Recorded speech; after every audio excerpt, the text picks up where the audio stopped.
लगाए बन जाए वो गुणवान। ईश्वर से जो प्रीत लगाए बन जाए वो गुणवान। उच्च विचार शुभ कर्मों से, उच्च विचार शुभ कर्मों से जग में बनता सबसे महान, जग में बनता सबसे महान। ईश्वर से जो प्रीत लगाए बन जाए वो गुणवान, बन जाए वो गुणवान।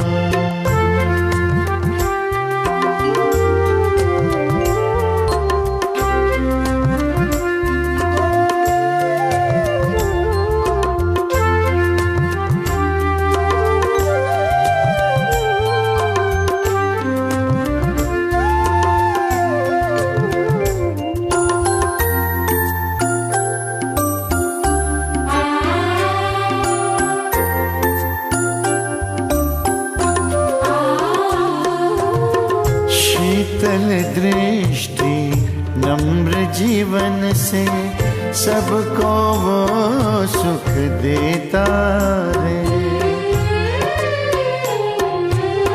शीतल दृष्टि नम्र जीवन से सबको वो सुख देता है। जैसे बरसे झरझर बादल दिल से दुआएं लुटाता है। निर्मल चिंतन निस्वार्थ भाव से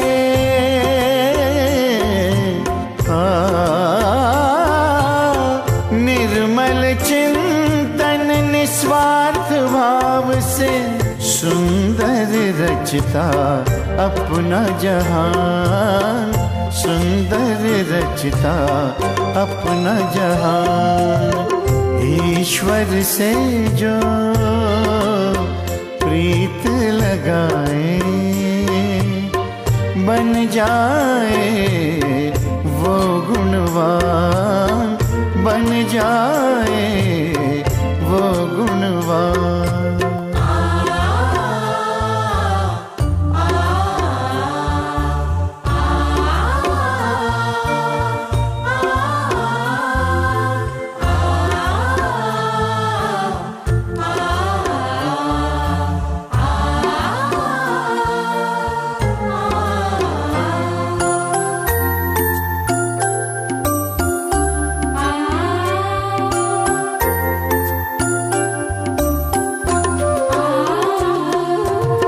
जैसे धार से पत्थर पिघले कष्टों को सह कर खुद को बदले। जैसे धार से पत्थर पिघले कष्टों को सह कर खुद को बदले। दृढ़ता की वो मूरत बनकर चलता विश्व कल्याण पथ पर, उसकी भावना बांटे करुणा।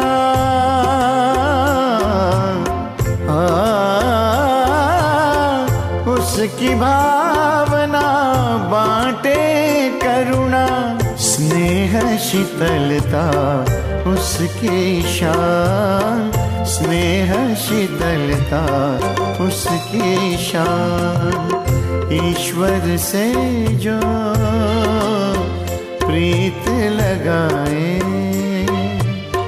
बन जाए वो गुणवान, बन जाए वो गुणवान।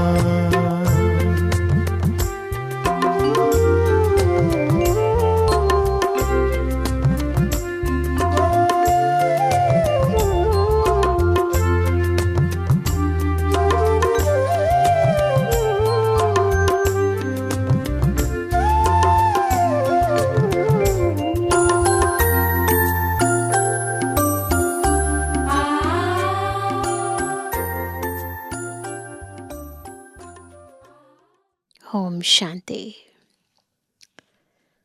कलयुगी पुरानी दुनिया और सतयुगी नई दुनिया का मध्य का समय है संगम युग। एक ऐसा युग जब हम पुराने को पूर्ण रीति छोड़ते हैं और नए को पूर्ण रीति धारण करते हैं। परंतु पुरानी दुनिया से, पुराने संस्कारों से, पुराने स्वभावों से और पुराने संबंधों से जो हमारी प्रीत लगी है और जिस प्रीत की हमें आदत लग चुकी है, उसे छोड़ने के लिए बहुत अधिक शक्ति की ज़रूरत है। ज्ञान भी शक्ति है, परंतु योग द्वारा जो हमें आंतरिक आत्मिक स्थिति का अनुभव होता है और परमात्मा जो सर्वशक्तिमान है उसकी शक्तियों का अनुभव होता है, वो पुराने को छोड़ने में हमारी बहुत मदद करता है।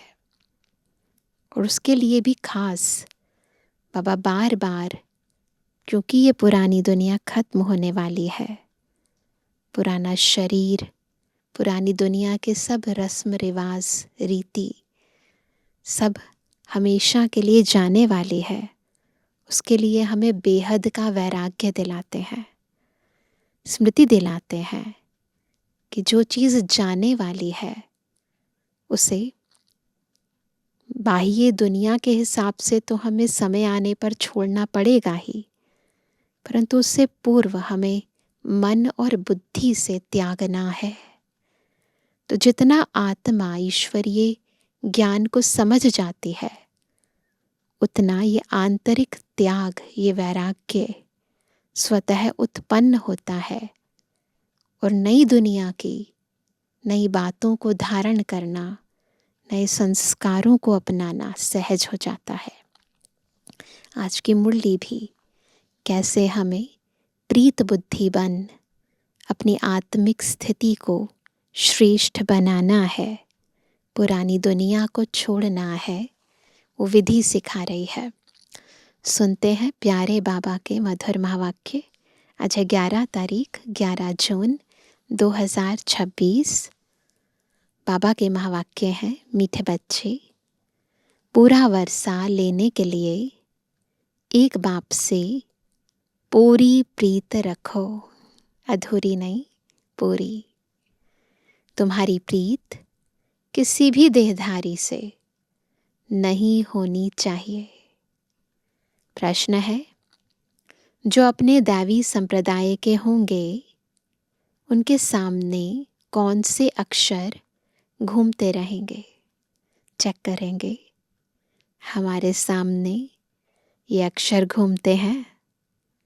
उत्तर है, जब तुम उन्हें बताएंगे कि बाप को याद करने से विकर्म विनाश होते हैं और देवी देवता धर्म की स्थापना होती है, तो यह अक्षर उनके सामने घूमते रहेंगे।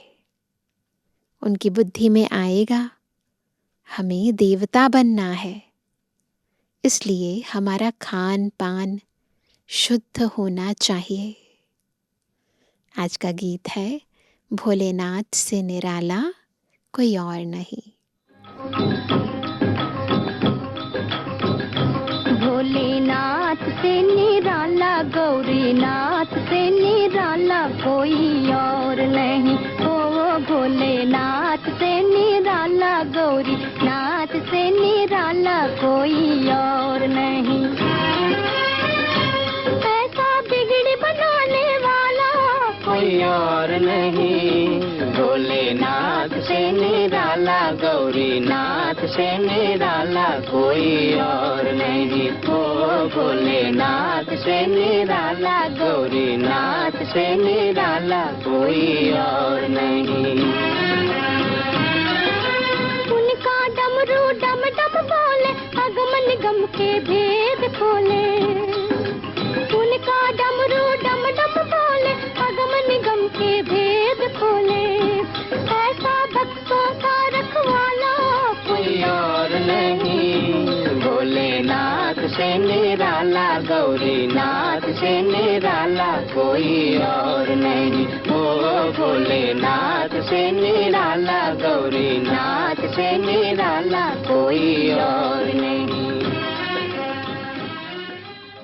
ओम शांति। भोलानाथ के बच्चे सुन रहे हैं। किससे? भोलानाथ से। भोलानाथ शिव को ही कहा जाता है, उनका नाम ही शिव है। भोलानाथ के बच्चे अर्थात शिव के बच्चे आत्माएं सुन रही हैं इन कानों से। अभी तुम बच्चे आत्म अभिमानी बने हो। बच्चे टेप पर भी मुरली सुनते हैं तो समझते हैं शिव बाबा हमको अपना परिचय देते हैं, मैं सभी आत्माओं का बाप हूँ। जिसको तुम परम पिता, परम आत्मा यानी परमात्मा कहते हो, उनको सदैव फादर ही कहते हैं। मनुष्य तो पहले बच्चे बनते हैं, बाद में फादर बनते हैं, लेकिन बाबा तो सदा फादर है। कौन कहते हैं कि वह फादर है? कौन कहते हैं? आत्मा। आत्मा को अब ज्ञान मिला है और कोई मनुष्य मात्र को यह ज्ञान नहीं है। हम आत्मा को दो बाप हैं, एक साकार, एक है निराकार। वह परम पिता है, यह समझानी और कोई दे ना सके। बाप के सिवाय और कोई यह पूछ ना सके। बाप ही पूछते हैं। तुम जो कहते हो परम पिता परमात्मा, गॉड फादर, वह तुम किसके लिए कहते हो? क्या लौकिक बाप के लिए व पारलौकिक बाप के लिए? लौकिक फादर को गॉड फादर कहेंगे? ऐसे क्वेश्चन दुनिया में तो कोई नहीं पूछ सकता ना। बाबा क्लियर करके बताते हैं, है ना, कि साकार पिता और निराकार का पिता दोनों में कितना अंतर है। हिंदी में अक्षर भी है परम पिता। वह तो एक ही निराकार है। ईश्वर, प्रभु व भगवान कहने से बाप सिद्ध नहीं होता। गॉड फादर अक्षर अच्छा है। आत्मा ने कहा वह हमारा गॉड फादर है। लौकिक फादर तो सिर्फ शरीर का बाप है। तुम सबसे पूछा जाता है तुमको कितने फादर्स हैं? पूछते हैं ना। एक है लौकिक, दूसरा है पारलौकिक। दोनों में बड़ा कौन? बाबा बहुत अच्छे से आत्मा को क्लियर कर रहे हैं कि देह का पिता और आत्मा का पिता दोनों में कितना अंतर है। तो बाबा कहते हैं दोनों में बड़ा कौन? ज़रूर कहेंगे पारलौकिक फादर। उनकी महिमा है सब पतितों को पावन बनाने वाला पारलौकिक बाप। यह भी अभी तुम समझते हो, ये बुद्धि में समझ आता है, क्लियर होता है कि कौन हमें मिला है। दुनिया में यह कोई भी नहीं समझते। बाप ने समझाया है तुमको पारलौकिक बाप से प्रीत है।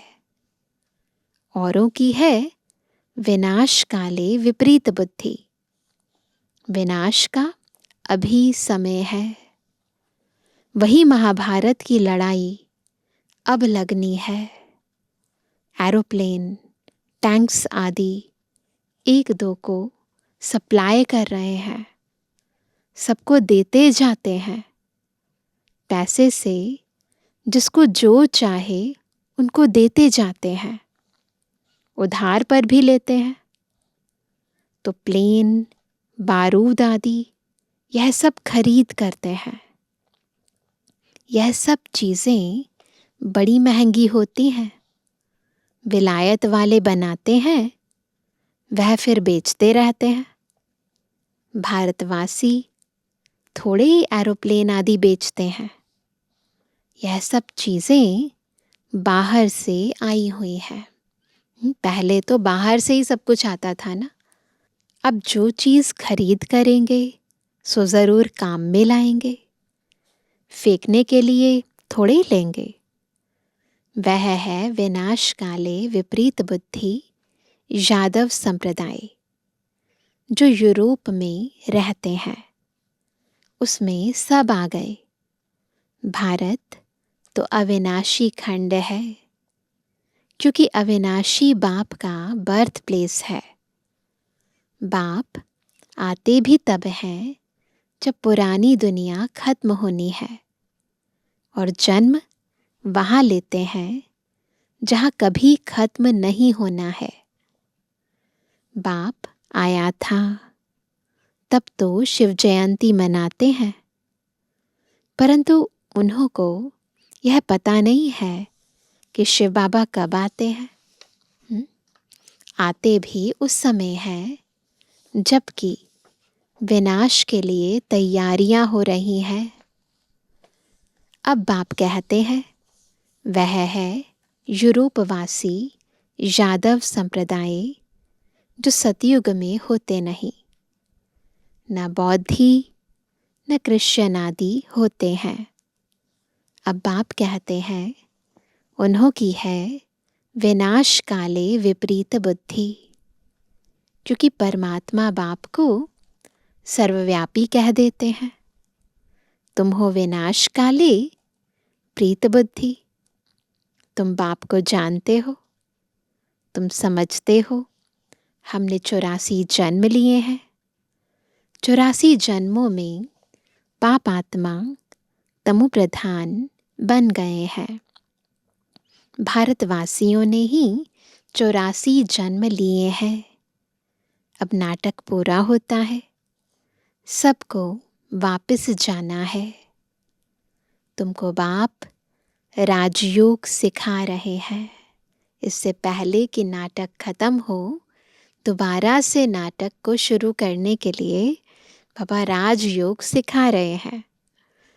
यह है सबकी कयामत का समय, अर्थात मौत का समय। तो उन यादवों की भी ईश्वर से प्रीत नहीं है, इसलिए विनाश काले विपरीत बुद्धि कहा जाता है। कोई भी देहधारी मनुष्य से प्रीत नहीं लगानी है। वह तो है रचना, उनसे वर्षा मिल ना सके। भाई को भाई से वर्षा थोड़ी मिलता है। यह तो अच्छी रीति से समझाया है, क्लियर कर रहे हैं बाबा बहुत गहराई से कि क्यों हमें अपनी बुद्धि की प्रीत केवल एक बाप से लगानी है। तुम बच्चे अभी समझते हो, उनकी है विनाश काले विपरीत बुद्धि और तुम्हारी है प्रीत बुद्धि। इसमें भी जो तीव्र प्रीत वाले हैं, प्रीत बुद्धि तो सबकी है, परंतु जो तीव्र प्रीत वाले हैं, बाप से पूरी प्रीत रखते हैं, हम बाबा से 21 जन्म स्वर्ग का वर्षा लेते हैं। वह बाबा ही सत्य बताते हैं और कोई से प्रीत नहीं रखनी है। जब नया मकान बनाते हैं तो फिर नए मकान से प्रीत लग जाती है, समझा जाता है पुराना मकान टूट जाना है। तो हम भी पुरानी दुनिया से दिल तोड़ते जाते हैं।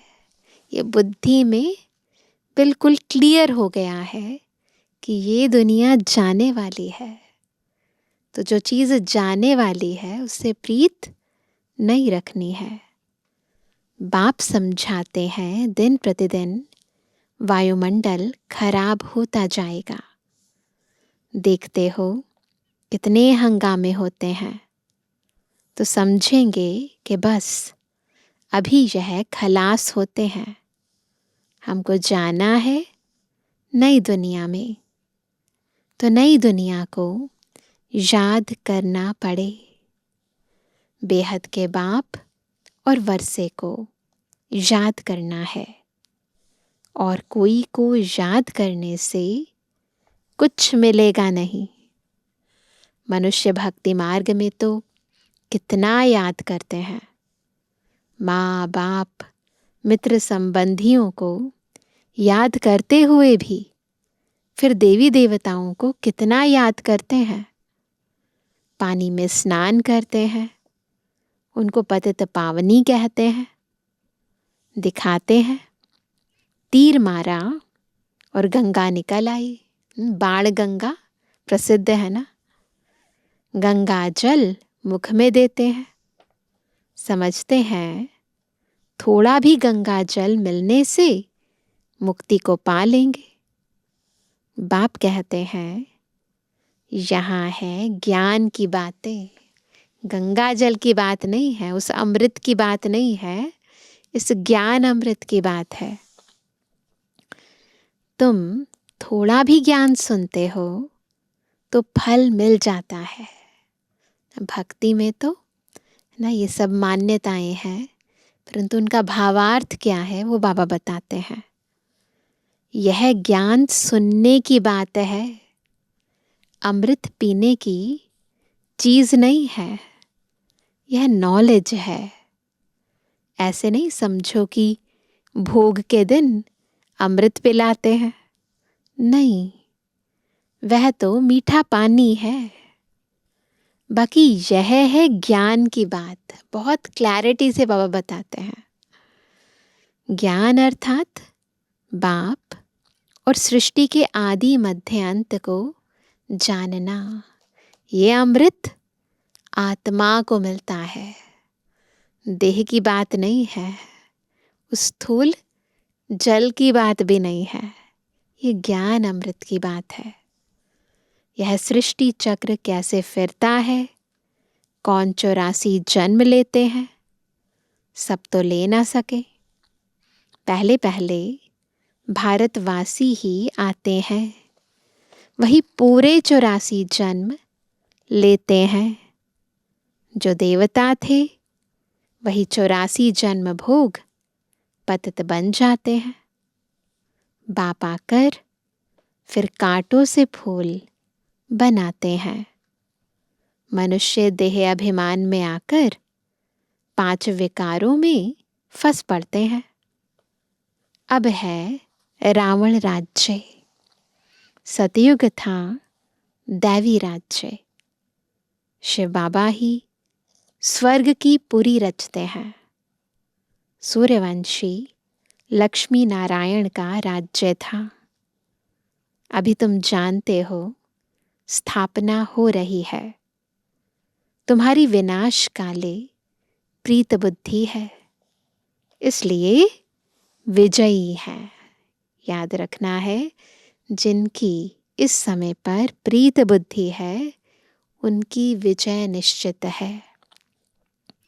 सारे विश्व पर तुम विजय पाते हो, यह अच्छी रीति याद रखना है। हम भारतवासी जो अभी कलयुग में हैं, सो फिर बदल कर स्वर्ग में जाएंगे। पुरानी दुनिया को छोड़ना है। यह विकारी संबंध, इसको बंधन कहा जाता है। तुम विकारी बंधन से निकल। यहाँ पर हर संबंध का आधार कोई ना कोई विकार है, तो इन विकारी बंधनों को तोड़ना है। इनसे निकल निर्विकारी संबंध में जाते हो। फिर दूसरे जन्म में तुम विकारी बंधन में नहीं आएंगे। सतयुग में कोई विकारी बंधन नहीं है, वहाँ है ही निर्विकारी संबंध। इस समय आसुरी बंधन है, तो बाबा बंधनों से छुड़ाते हैं, शुद्ध पवित्र निर्विकारी संबंध में ले जाते हैं। आत्मा कहती है, हमारी शिव बाबा से प्रीत है, तुम ब्राह्मणों की प्रीत है, क्योंकि यथार्थ रीति जानते हो। बाप को, सृष्टि चक्र को जान तुम फिर औरों को समझाते हो। जितना जो औरों को समझाएंगे तो बहुतों का कल्याण करेंगे। जो जास्ती समझते हैं वही होशियार हैं, ऊंच पद भी वही पाते हैं। सर्विस कम करते हैं तो पद भी कम पाएंगे। तो केवल ज्ञान सुनना नहीं है, इस ज्ञान द्वारा सेवा भी करनी है। पतित तो सारी दुनिया है, तो सर्विस का स्कोप बहुत है। हर एक को पतित से पावन होने का रास्ता बताना है, और कोई उपाय नहीं है। याद से ही विकर्म विनाश होंगे। तो यही सबको याद दिलाना है कि बाबा को याद करो, अपने को आत्मा समझो। जो दैवी संप्रदाय के हैं उनके सामने यह अक्षर गूंजेंगे, है ना, ये निशानी है। समझेंगे यह तो ठीक बात है, उनकी बुद्धि को जच जाएगी ये बात। बरोबर हम देवी देवता बनते हैं, हमारा भोजन भी शुद्ध चाहिए, तो ऑटोमेटिकली धारणा भी शुरू कर देंगे। दैवी गुण भी यहाँ धारण करने हैं। सर्वगुण संपन्न बनना है। अभी तुम बन रहे हो। यह लक्ष्मी नारायण देवताएं हैं, इनको भोग लगाते हैं तो क्या सिगरेट आदि का भोग लगाते हैं?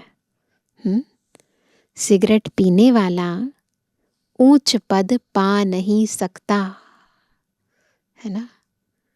तो कोई भी आदत है, चाहे वो सिगरेट की है, शराब की है, कोई भी लत है, तो ऐसी लत जिसे लगी है तो वो उच्च पद पा नहीं सकता। यह कोई दैवी चीज नहीं है। सिगरेट पिएंगे व लहसुन प्याज आदि खाएंगे तो और ही गिर जाएंगे, और ही विकारी वृत्तियां बढ़ती जाएंगी। कहते हैं यह छोड़ने से तबीयत खराब हो जाती है। शुरू शुरू में कोई भी आदत जो लग गई है उसे छोड़ेंगे तो थोड़ा सा तो असर होगा, फिर बाद में ठीक हो जाएगा। बाप कहते हैं शिव बाबा को याद करो, यह आदतें सब छोड़ दो तो तुम्हारी सदगति होगी। सिगरेट की आदत तो बहुतों में रहती है, समझानी दी जाती है। देवताओं को कभी भी यह भोग नहीं लगाया जाता है।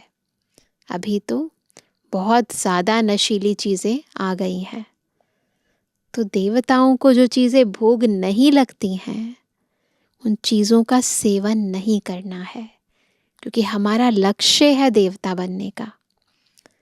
तो तुमको इन जैसा यहाँ ही बनना है। तुम छीछी चीज़ें खाते रहेंगे तो वह बास आती रहेगी। सिगरेट व शराब पीने वालों से दूर से ही बास आती है। तो तुम बच्चों को दैवी गुण धारण करने हैं, समझना है इस बात को। वैष्णव बनना है।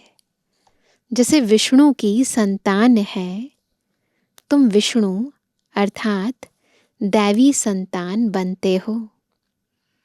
यहाँ हो तुम ईश्वरीय संतान, तो ईश्वरीय संतान तो दैवी संतान से भी ऊंचा है ना। यह तुम्हारा सर्वोत्तम जन्म है। देवताओं से भी उत्तम तुम हो। तुम औरों को भी उत्तम बनाने वाले हो। यह है बेहद के बाप की मिशनरी, है ना। वहाँ पर भी मिशनरी ऑफ चैरिटी होती है, तो अपने जैसे वो क्रिश्चियंस बनाते हैं। तो यहाँ भी हमें क्या करना है? औरों को भी पुरुषोत्तम बनाना है। दैवी गुणों की धारणा क्या होती है वो सिखानी है। बाबा को याद करना सिखाना है। क्रिश्चियन लोगों की मिशनरी होती है ना, अपने क्रिश्चियन धर्म में बहुतों को कन्वर्ट करते हैं। यह है ईश्वरीय मिशनरी। तुम शूद्र से ब्राह्मण धर्म में कन्वर्ट हो, फिर देवता धर्म में कन्वर्ट हो जाते हो। तुम जानते हो हम शूद्र से अब ब्राह्मण बने हैं। तुम जीते जी मरे हो ना, मरने के बाद फिर कुल बदलता है ना, परंतु जीते जी अब हमारा कुल बदल गया है। हमारी मर्यादाएं, स्वभाव, संस्कार, व्यवहार सब जीते जी बदल गए हैं। हमारे माता पिता बदल गए हैं। तो ये है हमारा मर जीवा जन्म। तुम जीते जी मरे हो, फिर जाकर देवता बनेंगे। गर्भ से जन्म मिलेगा। यहाँ तुमको बाप ने धर्म का बच्चा बनाया है। सतयुग, त्रेता, द्वापर, कलयुग में है ना, हमारा कोई धर्म का जन्म नहीं होता है, गर्भ से जन्म होता है। यहाँ पर बाबा हमें अडॉप्ट करते हैं। तो बाबा ने हमें धर्म का बच्चा बनाया है, धर्मात्मा बनाने। बाप ने तुमको अपना बनाया है। बच्चों को बाप सिखलाते हैं, ब्राह्मण से फिर देवता बनते हैं। यह मनुष्य कितने ऊंचे हैं, इनमें सब दैवी गुण हैं। जब तुम आत्मा पवित्र बन जाएंगी तो फिर शरीर भी पवित्र चाहिए। पुराने शरीर को खत्म होना है, फिर तुमको शरीर नया सतो प्रधान चाहिए। सतयुग में 5 तत्व भी सतो प्रधान बन जाएंगे। बाप कहते हैं तुम शूद्र वर्ण में थे, अब फिर ब्राह्मण वर्ण के बने हो, फिर दैवी वर्ण में आएंगे। 84 जन्म लेंगे ना, तो 84 जन्मों में भिन्न भिन्न वर्णों में हम आत्माएं आती हैं। ब्राह्मण वर्ण को गुम कर दिया है। दुनिया में जो विराट रूप का चित्र बताते हैं तो उसमें ब्राह्मण वर्ण को गुम कर दिया है। अब बाप शूद्र से ब्राह्मण बनाए, फिर देवता बनाते हैं। अब तुम ब्राह्मण हो, चोटी टॉप नॉट ब्राह्मण है। बाजोली होती है ना, बच्चे बाजोली खेलते हैं ना। अभी ब्राह्मण है, फिर देवता, क्षत्रिय, फिर ब्राह्मण बनेंगे। इसको चक्र कहा जाता है। अभी तुम ब्राह्मण वर्ण में हो, यह नॉलेज अभी है, फिर तो प्रारब्ध मिल जाएगी, वहां सदा सुखी रहेंगे। 21 जन्म नंबरवार इस समय के पुरुषार्थ अनुसार। कोई राजाई घराने में, कोई प्रजा में जाएंगे। राजाई घराने में सुख बहुत है, फिर कलाएं कम होती हैं। तुमको 84 जन्मों का ज्ञान मिला है, स्मृति आई है। बाप आकर समझाते हैं, मीठे मीठे बच्चों, तुम्हारे अब 84 जन्म पूरे हुए हैं। कोई ने 84 जन्म 80, 50 या 60 जन्म भी लिए हैं। सबसे जास्ती तुम भारतवासी सुख देखते हो। इस ड्रामा में तुम्हारा नाम वाला है। देवताओं से भी तुम ऊंच हो, तो नशा होना चाहिए ना। तुम जानते हो हम सो पूज्य बनते हैं। सतयुग में हम किसको भी पूजते नहीं, न हमको कोई पूजते हैं, वहाँ हम हैं ही पूज्य। फिर कलाएं कम होती जाती हैं। हम पूज्य से फिर पुजारी बन माथा टेकते हैं। द्वापर में हम पुजारी बनना शुरू करते हैं। तो जैसे जैसे बाबा बोलते जाए ना, वैसे वैसे बुद्धि में चक्र फिरता जाए। अंत में फिर सभी व्यभिचारी बन जाते हैं। यह शरीर 5 तत्वों का बना हुआ है। उनकी कोई बैठ पूजा करते हैं तो उसको कहा जाता है भूत पूजा। अंत में आत्मा की ऐसी हालत हो जाती है कि 5 तत्वों की बैठकर पूजा करते हैं। हर एक में 5 भूत हैं। देह अभिमान का भूत, फिर काम क्रोध का भूत। भूत संप्रदाय कहो अथवा आसुरी संप्रदाय कहो, बात एक ही है। बाप आकर फिर दैवी संप्रदाय बनाते हैं। तो बुद्धि में पूरा चक्र घूम गया ना। बाप आते हैं भूतों से छुड़ाने और अपने साथ योग लगाए देवता बनाते हैं। गुरु नानक ने भी महिमा गाई है कि परमपिता परमात्मा ने मनुष्य को देवता बनाया। ना लिखा है ना, मनुज से देवता कि ये करत ना लागी वार। वही पतितों को पावन बनाने वाला है। अच्छा, मीठे मीठे के जवानी बच्चों पे जुबानी बाप दादा का दिल जान सको प्रेम से नंबरवार प्रसाद संसार यादगार और गुणवानी। रूहानी बच्चों की रूहानी बाप दादा को गुड मॉर्निंग, नमस्ते नमस्ते नमस्ते। धारणा के लिए मुख्य सार पहला, ब्राह्मण से देवता बनने के लिए जो भी छीछी आदतें हैं उन सब को छोड़ना है। शूद्रों को ब्राह्मण धर्म में कन्वर्ट कर देवता बनाने के लिए ईश्वरीय मिशन के कार्य में सहयोगी बनना है। शराब, सिगरेट या जो भी गंदी आदतें हैं वह निकाल देनी है। दूसरा, इस विनाश काल के समय में एक बाप से सच्ची प्रीत रखनी है। पुराना मकान टूटने वाला है, इसलिए इससे दिल निकाल नए से लगानी है। वरदान है, श्रेष्ठ कर्म द्वारा सिमरण योग्य बनने वाले योग युक्त युक्ति युक्त भवा। कौन है योग युक्त युक्ति युक्त?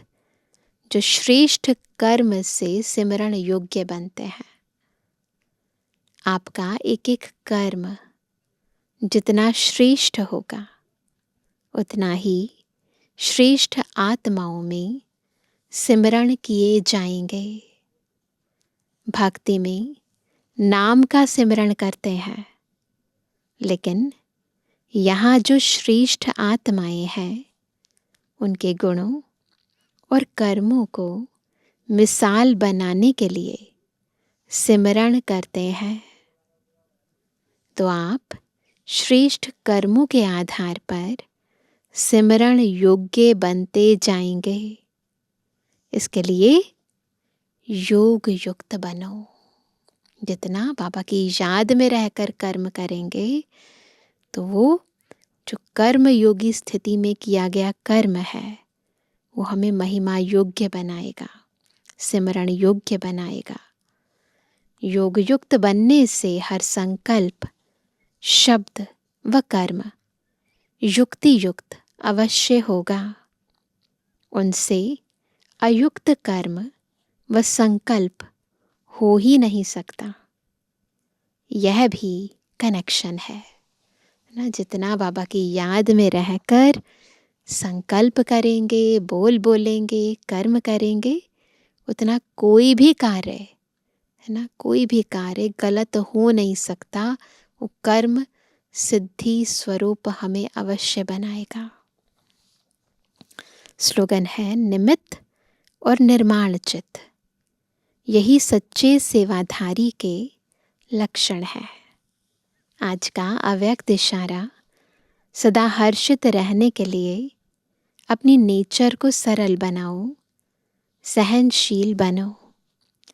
सरल चित नेचर होगी तो हर्षित रहने के साथ नैनों से, मुख से और चलन से मधुरता प्रत्यक्ष रूप में दिखाई देगी।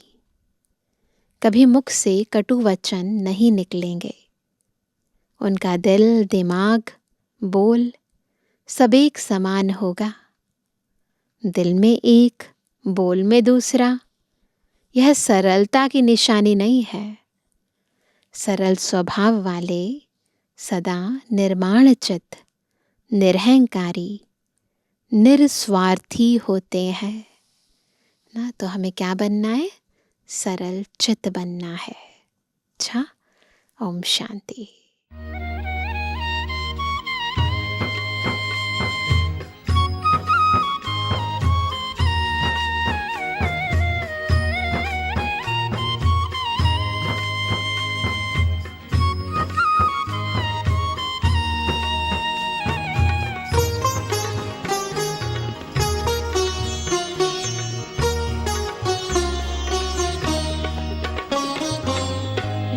करे दुनिया तेरा साथ ना छोड़ेंगे, तेरा साथ ना छोड़ेंगे।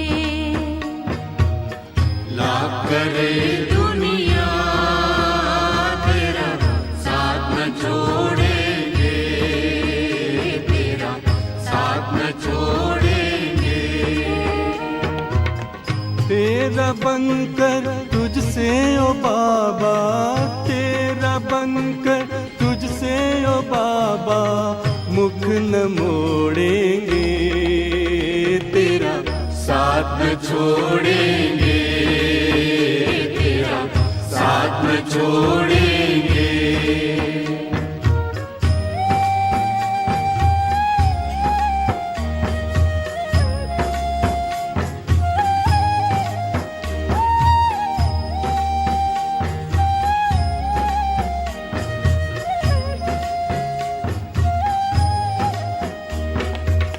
तुम ही तो मात पिता बंधु हो, खुदा दोस्त तुम ही साथी।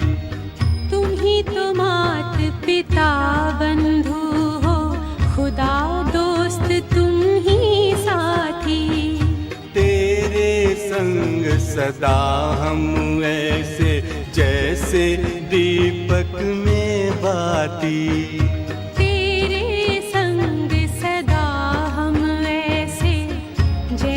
दीपक में बाती। जग रूठे पर ये प्यारे रिश्ते, जग रूठे पर ये प्यारे रिश्ते, हम न तोड़ेंगे, तेरा साथ न छोड़ेंगे, तेरा साथ न छोड़ेंगे।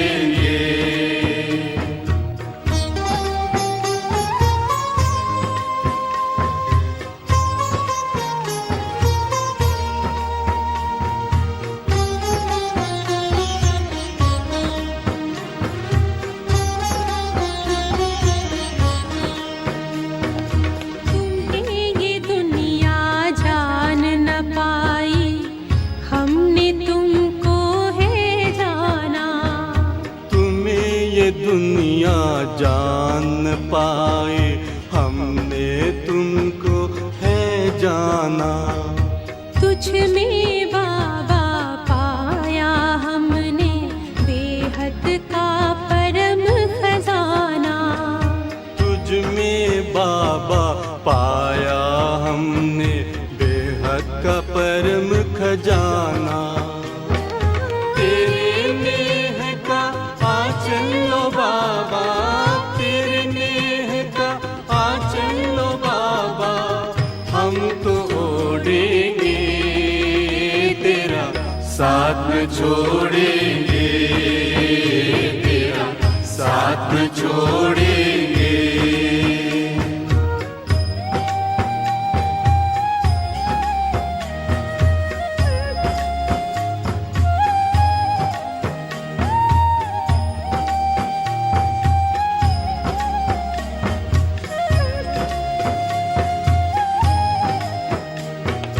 दुख दर्द जो भी आएंगे, हंस हंस कर पी जाएंगे।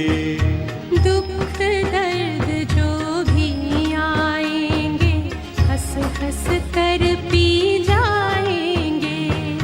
दूर करे जो तुमसे बाबा ऐसे सुख ठुकराएंगे। दूर करे जो तुमसे बाबा ऐसे सुख ठुकराएंगे। तेरे साथ रहेंगे चलेंगे, तेरे साथ रहेंगे चलेंगे, संग में हो लेंगे, तेरा साथ न छोड़ेंगे, तेरा साथ न छोड़ेंगे। लाख करे दुनिया तेरा साथ न छोड़ेंगे, तेरा साथ न छोड़ेंगे। तेरा बनकर तुझसे ओ बाबा, तेरा बनकर तुझसे ओ बाबा, मुख न मोड़ेंगे, तेरा साथ न छोड़ेंगे,